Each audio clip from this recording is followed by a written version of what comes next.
তো আজ কি বটে? হুম আজকে আজকে কি শিক্ষক দিবস 5ই সেপ্টেম্বর। অ্যাকচুয়ালি আজকে 6ই সেপ্টেম্বর। কালকে শিক্ষক দিবস ছিল, তো কালকে আমরা কোনো কারণবশত শিক্ষক দিবস পালন করতে পারিনি। তো আজকে শিক্ষক দিবসটা আমরা পালন করছি, ঠিক আছে? তো আমরা সবাই জানি যে আমাদের যে দীপিকা, ওর জন্যই কালকে ছুটি ছিল, ঠিক আছে? স্কুলটা মানে আজকে ছুটি দিয়েছিল, ঠিক আছে? তো তার জন্য আমাদের মানে মনটা খুবই খারাপ আছে। নাইলে আমরা আরো একটু ধুমধাম ভাবে করতাম উদযাপনটা, পরের বার করব ভালো করে। তো তার জন্য দীপিকার জন্য আমরা 1 মিনিট শোকাহত ভাবে নীরবতা পালন করতে চাই, ঠিক আছে?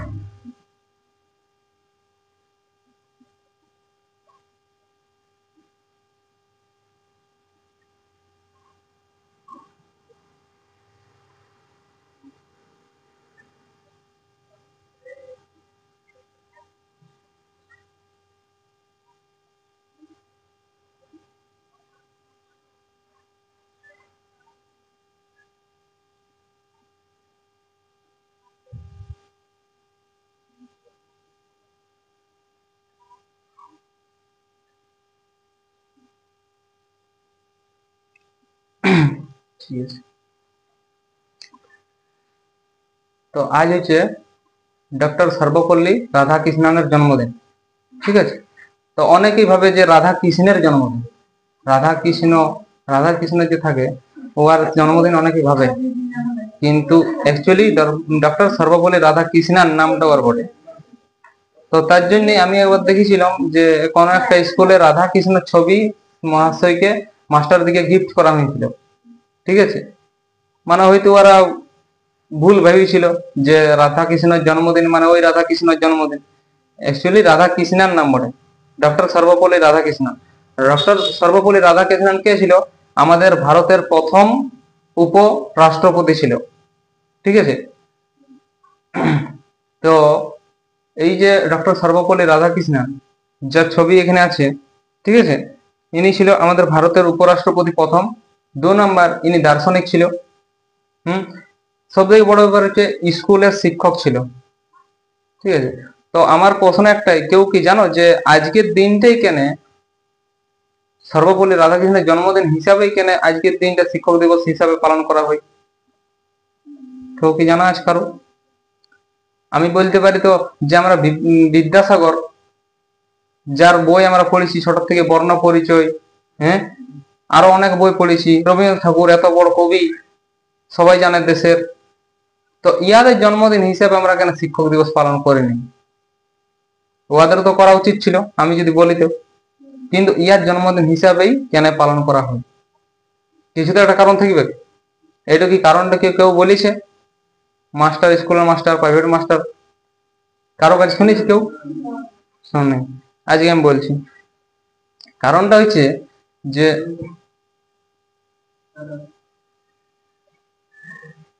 হচ্ছে যে ডক্টর সর্বপল্লী রাধাকৃষ্ণন স্কুলের শিক্ষক ছিল। তো উহার যে ছাত্র ছাত্রীরা ছিল, ডক্টর সর্বপল্লী রাধাকৃষ্ণনের জন্ম 5ই সেপ্টেম্বর, ঠিক আছে? তো উহার ছাত্রছাত্রীরা সেই 5ই সেপ্টেম্বর দিনে উহাকে জন্মদিন শুভেচ্ছা জানাচ্ছিল। তো সবাই বলছে যে যে যেমন বলার, happy birthday to you sir, কিংবা জন্মদিনের শুভেচ্ছা। তো ও বলছে দেখো, আমি এত বড় কোনো মানে এত বড় কোনো মহত্ব কাজ করিনি যে তোমরা আমার জন্মদিনে আমাকে শুভেচ্ছা জানাবে।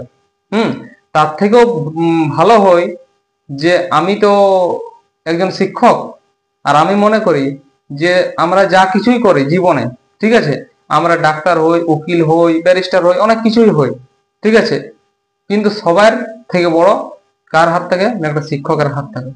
কারণ তুমি ডাক্তার হইতে গেলেও তোমাকে একজন শিক্ষকের কাছে আসতে হবে, পড়াশোনা করতে হবে। উকিল হয়ে যাও কেন, তুমি শিক্ষকের কাছে কিন্তু যাইতে হবে। কি আমরা যে পড়াশোনা করে 90 পাইছি 100-র মধ্যে কেউ 100 পাইছে, লেটার পাইছে, তাহলে এই যে পাওয়াটা, এইটাই শুধু যে ভালো ছেলের একটা উদাহরণ, সেটাই শুধু লই যে একটা বেস্ট স্টুডেন্ট, এটা কিন্তু আমি মনে করিনি। কারণ পড়াশোনা করছি তো ওইটা শুধু এইসব দিক থেকে লই যে আমাকে বেস্ট অ্যাওয়ার্ড পাইতে হবে, বেস্ট স্টুডেন্ট অফ মানে হিসাবে আমাকে পাইতে হবে কি অ্যাওয়ার্ড, মানে মানবিকতার দিক থেকে আমাকে শিক্ষিত হইতে হবে। ঠিক আছে, যে কারো উপর দয়া মায়া জিনিসটা যেটা আছে আমাদের, মানুষ মানে কি, মানুষ মানে যার মধ্যে দয়া মায়া থাকবে, যার মধ্যে সততা চিন্তা ভাবনা থাকবে, সে অ্যাকচুয়ালি মানুষ, বিবেক বুদ্ধি থাকবে। ঠিক আছে, কারো মানে কষ্ট দেখে ওয়ারও মনে হবে যে কষ্টটা আমারও হচ্ছে, এই জিনিসটা যদি আমার সাথে আজকে ঘটতো। ঠিক আছে, তুমি কারো আনন্দের দিনে ফুর্তির দিনে ওর সাথে থাকো কিংবা নাই থাকো, কিন্তু দুঃখের দিনে ও ডাকুক বা নাই ডাকুক তোমাকে যাওয়া দরকার। এই জিনিসগুলা শিক্ষা অ্যাকচুয়ালি। তো এই জিনিসগুলা শিখাইকে প্রথমত আমাদের বাবা মা শিখাই, আমাদের বাবা মা হচ্ছে প্রথম শিক্ষক। ঠিক আছে, তারপরে হচ্ছে গুরুজন। গুরুজন বলতে এই যে শিক্ষক, ঠিক আছে, যারা পড়াশোনা করায়। 2 নম্বর হচ্ছে এটা। তো শুধু আমি বলছি যে বাবা মা বা শিক্ষকই শুধু গুরুজন বা শিক্ষক লয়, টিচার্স লয়, এছাড়াও আরো কি আছে, কোন বন্ধুও হইতে পারে, দাদা দিদিও হইতে পারে, মানে যার কাছ থেকে আমরা জীবনে কিছু লেসন পাবো, শিক্ষা পাবো, সেই আমাদের শিক্ষক। ঠিক আছে, কেউ আমার সাথে বিশ্বাসঘাতকতা করেছে, সেখান থেকে আমি কিছু শিক্ষা পাইছি, যে কার সাথে আমি মিশবো কার সাথে মিশবো না। হ্যাঁ, ও আমার কতটা ক্ষতি করছে সেটা তো একটা শিক্ষা। কারণ পরবর্তী জীবনে আমি আর ওই ভুলটা করবো না, যে ভুলটা করে আমি বিশ্বাসঘাতকতার মানে এই কষ্টটা পাচ্ছি, সেই ভুলটা করবো না, তাহলে ওখানে একটা আমি শিক্ষা পেলাম। তাহলে এরা আমরা প্রতিটা পদে পদে জীবনের প্রতিটা পদে পদে কিছু না কিছু শিক্ষা পাই, আর সেই শিক্ষাগুলা থেকে আমাদেরকে শিক্ষা নিতে হয়। আমরা হোঁচট খাইলাম, চলতে চলতে হোঁচট খাইলাম, এবার আমি পরবর্তী যদি ওই যে জায়গাটা হোঁচট খাচ্ছি সেটা না দেখি, তাহলে আমি বারবার জীবন হোঁচট খাইতে থাকবো। আমাকে দেখি একবার হোঁচট খাইলাম, তাহলে আমি তো এবার দেখে চলবো। এই জিনিসটা আমাদের ভাবতে হবে, একবার ভুল করলাম, পরবর্তী ওই ভুলটা যেমন না হয় সেই শিক্ষাটা আমাদের নিতে হবে। ঠিক আছে, তো এরকম আরো বিভিন্ন ক্ষেত্রে আমাদের শিক্ষা নেওয়া দরকার, শুধু শিক্ষকের কাছ থেকে। তবে একটা জিনিস বলবো, যে ভাই বন্ধু সবার কাছ থেকে শিক্ষা পাওয়া যায় না লয়, কিন্তু ইয়ারা হয়তো তোমার খারাপও যাইতে পারে। হ্যাঁ, খারাপ শিক্ষাও দিতে পারে, কিন্তু তোমার বাবা মা গুরুজন ইয়ারা যারা থাকবে, ইয়ারা কোনোদিন তোমাকে, বাবা মা বিশেষ করে কোনোদিন তোমার খারাপ কথা বলবে না। খারাপ মানে তুমি যে খারাপ পথে যাও সেটা চাইবে না, সঠিক বলছি তো? হ্যাঁ, কোনোদিন চাইবে না যে তুমি এটা ভুলটা করো, তোমাকে বরং সাবধান করে দেবে যে দেখ তুমি এটা করিস না। হ্যাঁ, কিন্তু আমরা যখন শুনিনি গুরুজনদের কথা তখন আমরা বিপদের মুখে পড়ি। দেখবি, আমি আমার নিজের সাথে অনেক বানাইছি, আমার বাবা মা বিশেষ করে আমার মা আমাকে জানে, আমি কোনো একটা ভুল স্টেপ নিতে মা মা বাবা বুঝতে পারে মুখের হাব ভাব দেখেছিল যে কিছু একটা ভুল করতে খুঁজছে, বলে দেবে কেন কিছু ভুল কথা আছে কি। হ্যাঁ, এবার তুই জানবি সেটা কি ভুল কথা আছে, ওরা তো জানবে না, ও সাবধান করে দেবে। তখন ওখান থেকে শিক্ষা নিয়ে নিতে হবে যে না, মা বাবা বুঝে গেছে, বুঝলি? তো এই যে সর্বপল্লী রাধাকৃষ্ণন চাইছিল যে মানে একটা মূল যে কি বলে একটা খুঁটি শিক্ষার, সেটা শিক্ষক গুরুজনদের কাছ থেকে পাওয়া যায়। তো সেইটা তুমি জজ হো ব্যারিস্টার সবার পিছনেই হাত আছে শিক্ষকের। তো যদি আমার জন্মদিন হিসাবে মানে আমাকে জন্ম শুভেচ্ছা জানাইতেই হয়, তাহলে আজকের দিনটা 5ই সেপ্টেম্বরকে আজ থেকে তোমরা শিক্ষক দিবস হিসাবে পালন করো। ঠিক আছে, তো সেই উহার কথা রেখে সেই দিন থেকে 1962 সাল থেকে 1962 সালে প্রথম শিক্ষক দিবস শুরু হয়, আর তারপর থেকে প্রত্যেক বছর শিক্ষক দিবস হিসাবে চালু হয়েছে। বুঝে গেল? এইটা হচ্ছে শিক্ষক দিবস শুরু হওয়ার মানে গল্পটা, এই মানে কারণটা, যে কি কারণে শিক্ষক দিবস হলো এই জিনিসটাই সবাই জানে না। সবাই বলে শিক্ষক দিবস, আর শিক্ষক দিবস মানে যে খুব ফুর্তিবাজি। শিক্ষক দিবস বারবার বছরে প্রত্যেক বছর এই কারণেই আসে যে এটা মনে করেন দেওয়ার জন্য যে তুমি শিক্ষক কিভাবে রেসপেক্ট করবে। শিক্ষককে ডরাইতে বলে না কেউ যে তুমি শিক্ষক দেখলে ডরাই নিতে হবে, পালা নিতে হবে। হ্যাঁ, বলো, কিছু বলছো? হ্যাঁ, হম। তো শিক্ষককে আমি বলছি কোন শিক্ষককে ভয় পাবার দরকার নেই। ঠিক আছে, কারণ শিক্ষককে স্নেহ করবে, শ্রদ্ধা করবে, সম্মান করবে, বা শিক্ষক আর কিছু জানে। আগেকার শিক্ষক গুলা যেগুলো ছিল দূর থেকে সাইকেল আসছে, কোনো ছাত্র দেখতে পাই গেল যে শিক্ষক আসছে, দূর থেকে হড়বড়াই নামতে যাবে, স্যার স্যার স্যার, হ্যাঁ প্রণাম করতে যাবে কিংবা সম্মান দেওয়ার জন্য সাইকেল থেকে নেমে দেবে।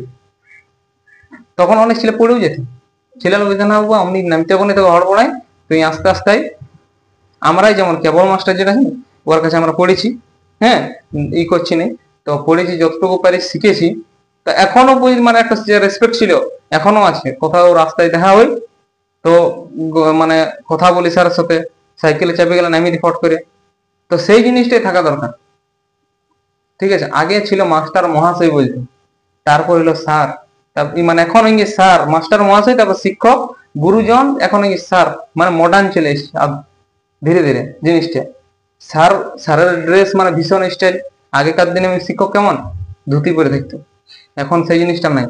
নাই, এটা না থাকারও দরকার, কারণ সময়ের সাথে সাথে সবকিছু চেঞ্জ হয়। কিন্তু মনের মধ্যে যে ভাবনাটা সেইটা কিন্তু থাকা দরকার শিক্ষকের প্রতি, আর শিক্ষকদেরও সেটা উচিত ছাত্রের প্রতি এরকম ব্যবহার করা, ঠিক আছে। কারণ ছাত্ররা যা কিছু শিখে দেখেই শিখে। আমি যদি একটু মানে হুই হাল্লার করি, আমি যদি একটা গোড়া লোকের মতন বসে বসে পড়াই, তো ছাত্রর অবশ্যই এনার্জি লাগবে না। আমি যদি এনার্জি দিয়ে পড়াই, তো সবাই যখন এনার্জি লাগবে তখন, যে না স্যার ভালো করে পড়াই, আমরা ঢুলবো কেন, আমরা গল্প করবো কেন।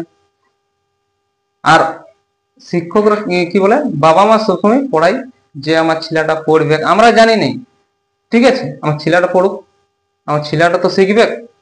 আমরা কি বলে, আমাদিকে কেউ ঠকান তো দিতে পারবে না, আমাদের কেউ ঠকান দিতে পারছে কোনো জায়গায় সাইন করান দেবে, আমি আমার ছেলেটাকে বা মেয়েটাকে দেখাবো, দেখানো কাগজটা কি আছে, তাহলে আমার ছেলেটা যদি পড়াশোনা করে ও বলে দিতে পারবে না মা তোমাকে ঠকাইছে, ও তোমাকে ঠকাইছে, তুমি এটা সাইন করো না। এই কারণে বাবা মা শিখাই, বুঝে গেলে। চোখ থাকতে অন্ধ কি জন্য বলে, চোখ আছে আমাদের কিন্তু তাও পড়তে পারছি না, এটা হচ্ছে চোখ থাকতে অন্ধ, বুঝা গেল। তো চোখ খোলার জন্য আমাদেরকে পড়তে হবে। Doctor B.R.. আম্বেদকর যে ছিল, ও বলেছিল তুমি জীবনে যাই কিছু করতে চাও, বড় কিছু উন্নতি করতে গেলে তোমাকে প্রথম কাজ হচ্ছে তোমাকে শিক্ষিত হইতে হবে, ঠিক আছে।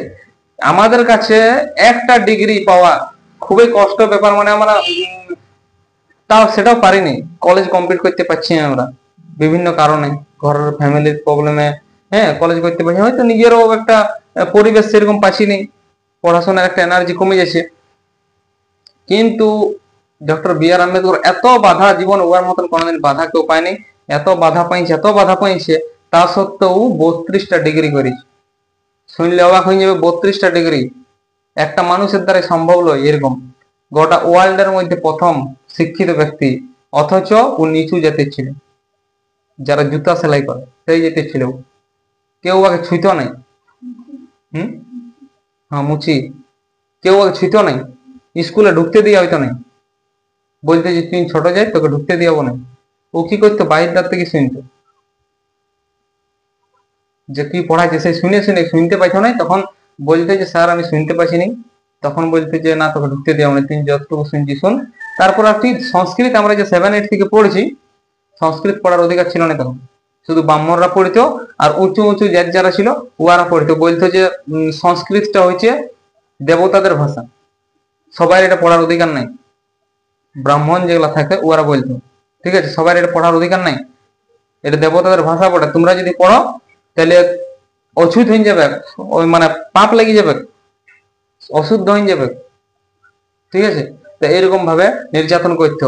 তো ডক্টর বি.আর. আম্বেদকর সবসময় বলেছে যে তুমি যা কিছু, তুমি যে এই প্রতিবাদ করবে, আমরা কোনো জায়গায় ভুল দেখছি তো এটার প্রতিবাদ করবো, এই প্রতিবাদটা আসবে কোথা থেকে, শিক্ষা থেকে। তুমি যে শিক্ষিত থাকো, তোমার সেই সম্বন্ধে যদি জ্ঞান থাকো, তবে তো তুমি বলতে পারবে। আমি রাস্তায় যাচ্ছি, গাড়ি চালাই, আমাকে আজকে গুন্দলার ফুলে একটা মনে করো দাঁড় করান দিল ড্রাইভারে, এই ট্রাফিক পুলিশ গেলাই, বললে কি বলে ই কই, কি বলে লাইসেন্স কই, তোর হেলমেট কই, ফট করে চাবিটা কাড়ি নেবে, কাড়িলে কি না, অনেক জায়গায় আমরা ভিডিও টিডিও সিনেমায় টিনেমায় দেখেছি কাড়িলে। কিন্তু আমরা যদি জানি যে ওর এই চাবির গাড়ি নেওয়ার অধিকারটা নাই, তাহলে আমরা তখনই প্রতিবাদ করব। আর যদি না জানি তখন আমরা কি বলি, চুপচাপ থাকবো, তখন ভাববো এই বাবা এই বিরাট বড় অফিসার বটে, এই চাবিটা কাড়ি নিলেও কি হবে আমার এবারে।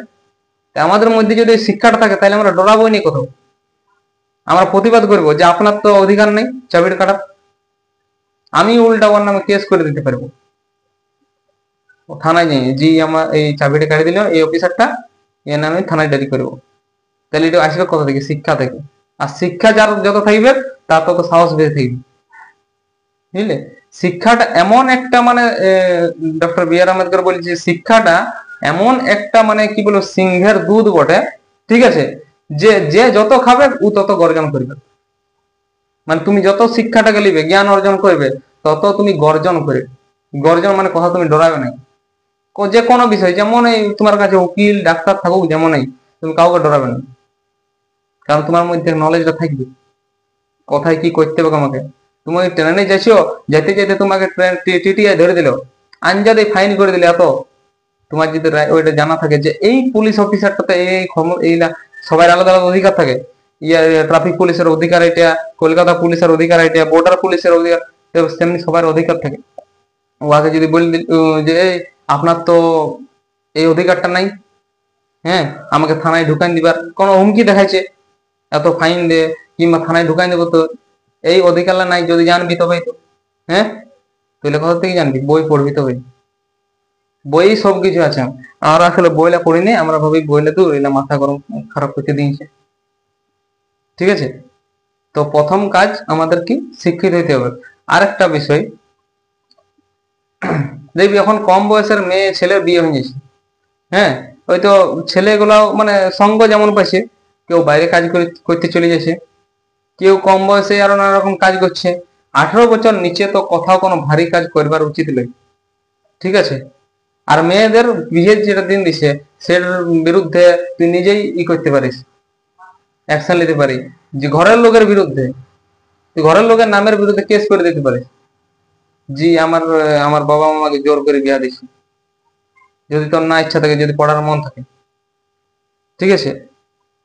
তো উম আর ছেলেরা ছেলেরা আগে কেমন ছিল, ছোট ছোট বাচ্চা ইয়াদের বয়সে ছেলেগুলা কি করতো, ফ্যাক্টরিতে কাজ করতো, ভারী ভারী কাজ, ইট ভাটায়, হ্যাঁ ইট ভাটায় কাজ করতো, তারপর ফ্যাক্টরি যেগুলো বোমা বোমা বানায়, পিস্তল বানায়, সেগুলাই বানায়, ওগুলো কাজ করতো। তারপর ওগুলো কাজ করতে যে অনেক ছেলে মারা গেছে একসাথে, হয়তো আগুন লেগে গেল ফ্যাক্টরিতে, অনেক ছেলে মারা গেছে, কারণ ওগুলার থেকে আইন বানাইছে ডক্টর বি আর আম্বেদকর, যে এই জিনিস ও ছোট থেকে আইন বানাইছে, ছোট থেকে, যে সংবিধান বইটা তো মোটা আছে না আমাদের ভারতের সব থেকে বড় বই সংবিধান, ওটি ছোট থেকে লিখছে, ও দেখছে কোথায় কি দোষ আছে আর এই দোষের কি শাস্তি হতে পারে, ছোট থেকে লিখছে। এবার বাবা জিজ্ঞাসা করতে এটি কি করবি, বলছে আমি বড় হয়ে একটা বই লিখবো, এরকম বলছে ছোট থেকে, এত বুদ্ধিমান। তো সেইটা বইটাতে এত মানে এমনকি যা যা দোষ হয়েছে, যা শাস্তি পেয়েছে না ওই বইটাতে সব লেখা আছে, সেগুলাই এই শাস্তির জন্য, এই দোষের জন্য এই শাস্তি, এই দোষের জন্য এই শাস্তি। আমি যদি কোথাও চুরি করি আমার নিশ্চয়ই ফাঁসি দিবে কেন? চুরি করলে ফাঁসি দিবে কেন কোথাও? আমি যদি খুন করি কাউকে তাহলে ফাঁসি হবে, সেটা থাকবে, কিন্তু চুরি করলে ফাঁসি হবে না, কারণ চুরিটা সেরকম একটা অপরাধ নয়, উহাকে চুরি করছে উহাকে বুঝাই পড়ায় ওকে শুধরানো যাবে, ওইটা ওকে সুযোগ দিবে শুধরিবার, তো সেই কারণে ওকে ফাঁসি দেওয়া হবে কিনা, এই জিনিসগুলো সব ওই সংবিধান বইয়ে লেখা আছে, ঠিক আছে। তো আমাদেরকে টুকটাক এই জিনিসগুলো আমি একটু বলেছি, সবার বই সরকারি স্কুলে পড়ি সবাই, সরকারি বইগুলোর প্রথম পাতাতে দেখবে একটা পার্লামেন্টের ছবি দেওয়া থাকে, প্রথম পাতায় ঝান্ডার একটা ছবি দেওয়া থাকে পার্লামেন্টের সঙ্গে, ভারতীয় সংবিধান প্রস্তাবনা এরকম বলে লেখা থাকে, ওটাতে দেখবি অনেক জিনিস লেখা আছে, দেখবি তোরা, ঠিক আছে। তারপরে 2 নম্বরে চারো, যে মানে আগেকার দিনে বেগার খাটা দিত না, বেগার খাটাতে মানে কাজ পয়সা কম দিত, জমিদার যারা লোক পয়সা কম দিত আর খাটাইতো দমে, এক বেলা খাইতে দিত 3 বেলা কাজ করাইতো, এই হচ্ছে বেগার খাটানো, জোর করে কাউকে কাজ করা, ভুলাই ভুলাই কাউকে কি বলে ভুলাই মুলাই কাউকে অন্য দেশে পাচার করে দিয়ে, ঠিক আছে এগুলা চলতে থাকে দমে। তো এই জিনিসগুলা থেকেও মানুষ সাবধান হইতে, এগুলা শিক্ষিত আমরা যেমন জানছি যে আমরা জানি সব কিছুই, কিন্তু আমরা গুছাই ভাঙা জিনিসটা কোনটা জানিব যখন বই আমরা পড়বো, তখন বলি ও এটা বইয়ে লেখা আছে, ঠিকই বলছে তাই। আমি তোকে বলবো না তুই ভিটামিন খা, হ্যাঁ এই সবজি খাই, তুই আমার কথা বিশ্বাস করবি না, কিন্তু যখন বইয়ে পড়বি বইও লেখা আছে এটা, এই ভিটামিন খেলে এই মানে এই সবজি থেকে ভিটামিন পাওয়া যায়, কোথায় পাবে? বইয়ে পাবে এগুলো সব, বুঝা গেল? তো তার জন্য আমাদের শিক্ষিত হইতে হবে, আর শিক্ষিত মানে শুধু পড়াশোনার দিক থেকে শিক্ষিত হলে, আমাদের সব দিক থেকে শিক্ষিত হবে, মানে আমাদের বিবেক বুদ্ধির দিকে শিক্ষিত হইতে হবে, ঠিক আছে। শিক্ষার অভাবটা এটা সব মানে প্রথমত আমাদের বাবা মা শিখায়, তারপরে গুরুজন। তো আর কিছু বলার নেই আমার, এইটুকুই বক্তব্য। ঠিক আছে, আর ডক্টর সর্বপল্লী রাধাকৃষ্ণের জন্মদিনের দিন মানে শুভেচ্ছা জানাই, এটা হাততালি হয়ে যায়। ঠিক আছে।